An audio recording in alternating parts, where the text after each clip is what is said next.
Hello, I'm Chris and welcome back to another exciting episode of Learning Hungarian. Now, maybe you've noticed the difference between the last background setup and this one. So yeah, that's it. Thank you. You've noticed it, I mentioned it, everyone's happy now. Let's move on with the Hungarian These two language. words and these alternate versions of them.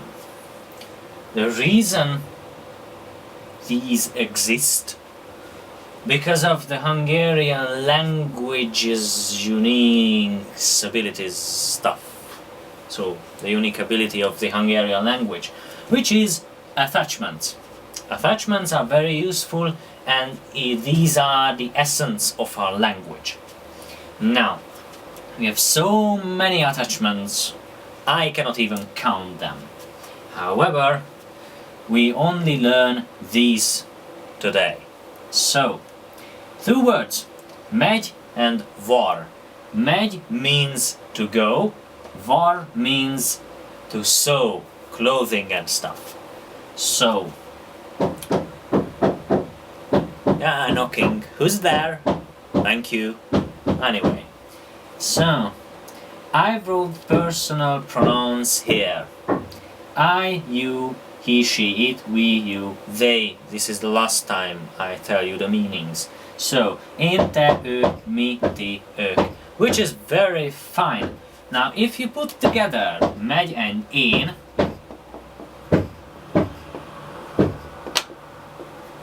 now this is meaningless. Just forget it.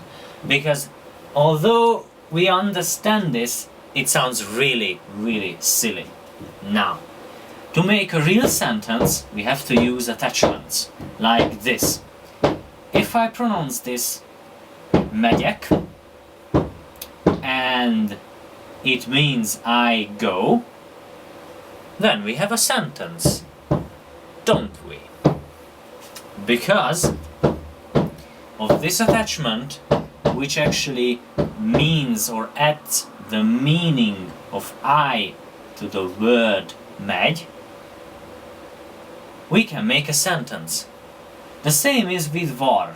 Now, remember, the Hungarian language is very complicated, however, there are patterns everywhere. And this is a pattern. If I pronounce megy and var, actually var, you probably notice that this is a higher pitch sound and this is a kind of lower.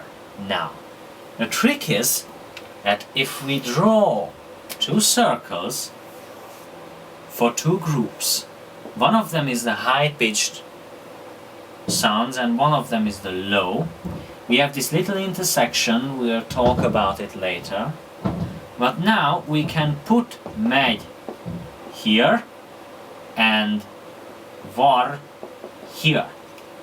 Now, we have these two groups.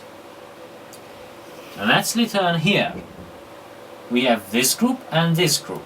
Now we have, and this is probably going to surprise you, that for these two groups we have two kind of attachments. And that's it. It's kind of easy. But learning them is another trick. So, let's pronounce them. Megyek, mégy, megy, megyünk, mentek, mennek. Varrok, varsz, varr, varrunk, vartok, varnak. Good job. Now, let's take a look at them again. We recognize, because I highlighted them of course, yeah, but we recognize these attachments. Now, usually they go in the end of the word, but sometimes they are not. Yeah, it's bad luck. Sorry, I can't do anything about it. So, let's see. We have ek, e, there is nothing here. Ünk, tek, nek. Ok, s. Now nothing, hunk, tok and nak. And basically, if you have understand a concept of these, making personal pronouns, a kind of personal pronouns appear in the end of the word, making them mean I saw, you saw, he, she, it saws, we saw, you saw, and they saw, then actually you get the whole idea of these attachments, because these are verbs.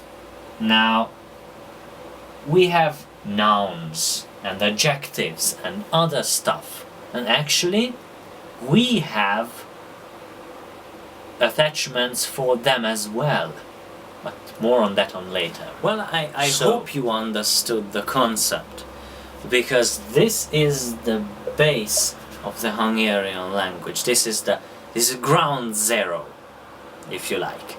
So I believe this is it for today. Don't worry, we'll spend too much time explaining and discovering these exciting attachments and the Hungarian language. However, this is it for today. I have no further comment on the subject. Next time we'll return to these words and try to use new ones with these attachments, and we'll try to figure it out if I was right about them, that there are only two groups of attachments. I will call them personal attachments, but that's not the technical term, but it's not official. I said that, but I'm proud of it. So personal attachments. That was it for today. Thank you very much for watching me.